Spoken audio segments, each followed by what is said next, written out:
the schools with the highest endowment are going to attract the, I'm not gonna say the best students, but the most qualified students, because if you want to have the most resources, you gotta work the hardest.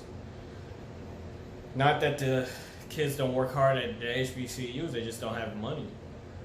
And the alumni don't have the money to really kind of guide the schools a lot of times how they should be. That's why they have to get a lot of money from the government, which I believe was just approved. I'm not gonna say lifetime being provided for by the government, but I think Trump just extended the HBCU funding or something like that. Don't quote me, I gotta look it up yourself. But yeah, so I mean, it really came down to who's gonna offer me the best. That's why I didn't go for a HBCU.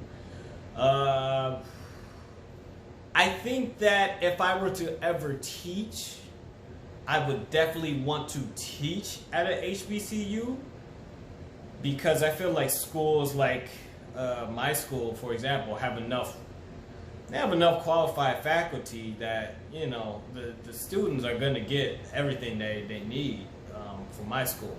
But I feel like a lot of HBCUs aren't going to get the faculty that they deserve because, you know, money. It's really what it comes down to. It's money. But yeah, if I were to teach, it would definitely be at an HBCU, because when you go by the numbers of black folk, adults especially, who don't go into the tech fields or the STEM fields, it's atrocious. That's really what you have to call it.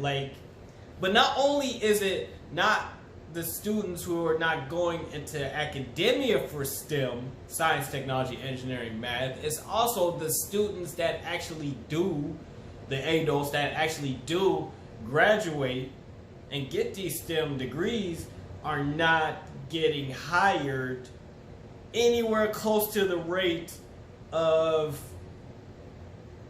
other people. Just look at the employment numbers. Yeah, all this stuff is public information. You can go by either the SBA loans, or you can go by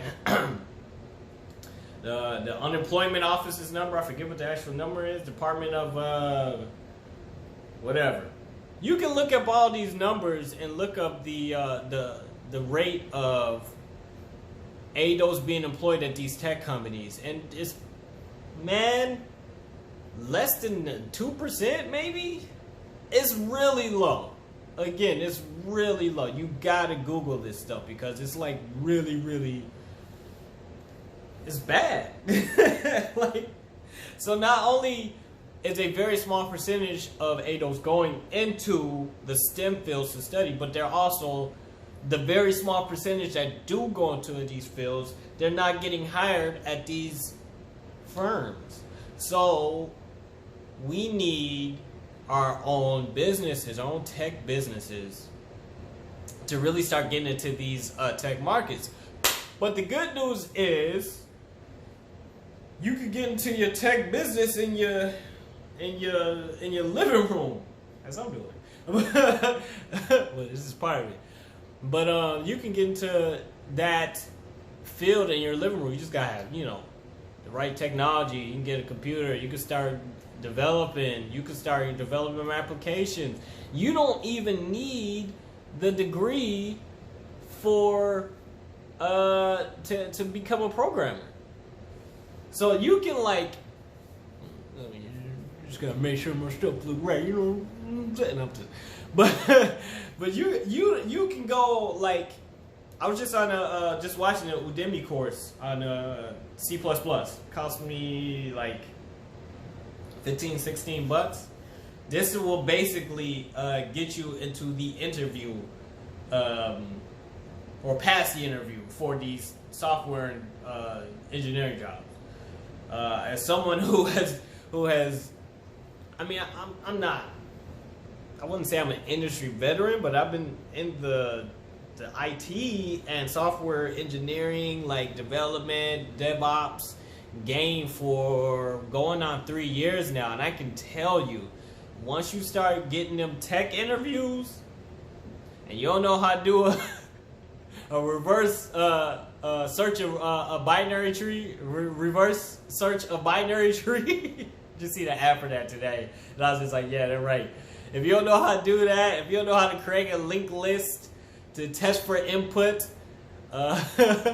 these are like basic stuff. Even though they're basic stuff, if you haven't done it in a while, you're gonna be screwed when you get in that interview, because they're gonna test you like, yeah, you got 30 minutes to do this, and we're gonna sit there and watch you. You're gonna be nervous as fuck. You're gonna fail. So, but yeah, I just been going over these courses just to refamiliarize myself with just the basics, in terms of, because obviously I'm gonna be doing a lot of engineering, especially for my business, but especially for class. So I'm in grad school and I'm just starting my own business. So yeah, I don't have a life. Oh, and you know, martial arts. I have no life. This is my life. You're looking in my life right now. So, yeah.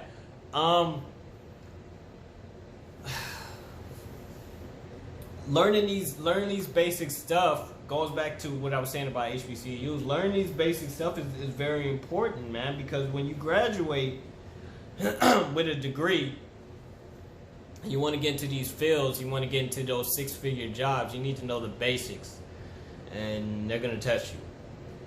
And it really doesn't matter what school you go to, whether it's HBCU, PWI, wherever. They're gonna test you, man. If you don't know what you're doing, you're not gonna get the job. Point blank, period. Speaking from experience.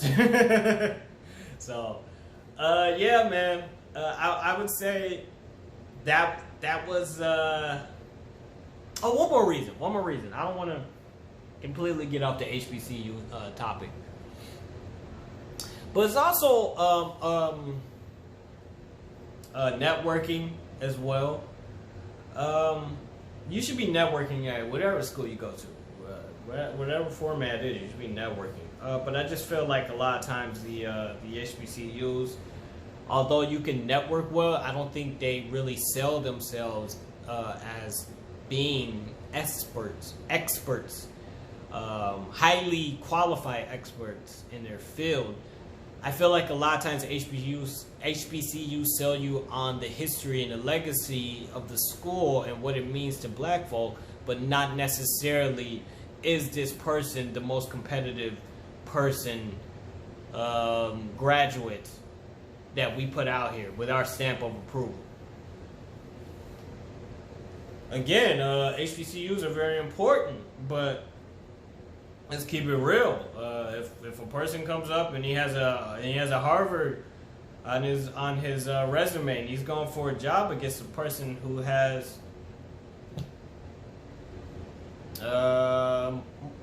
Morehouse, either way, it doesn't matter.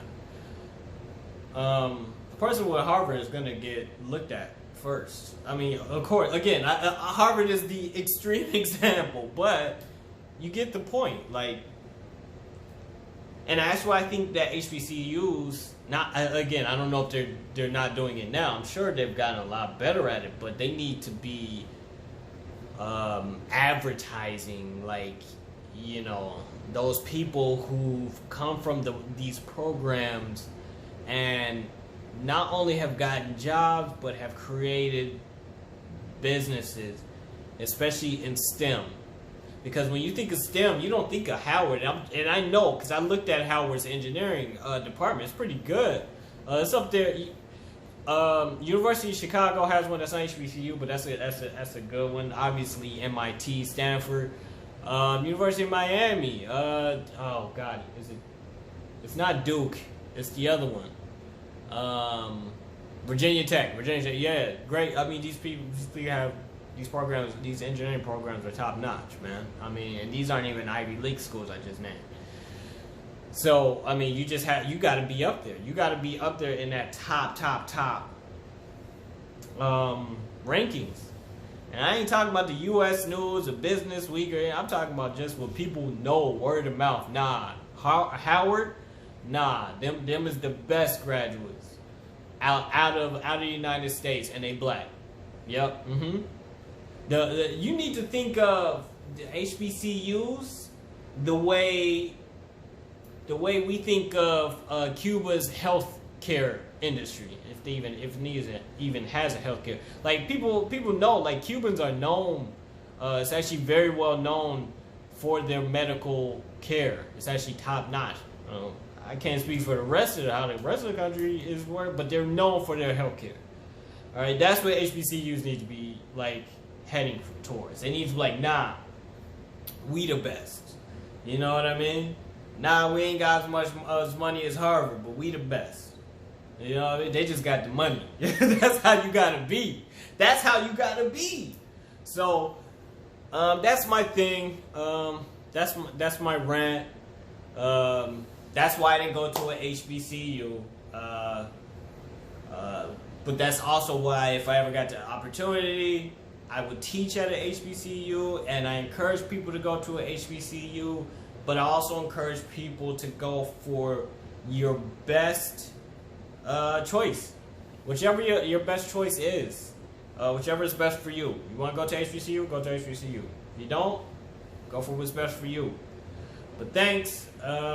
You gotta hear more from me.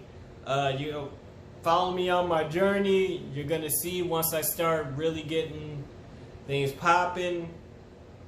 I'll be on here more and more. I mean, again, I have no life. So thanks for listening.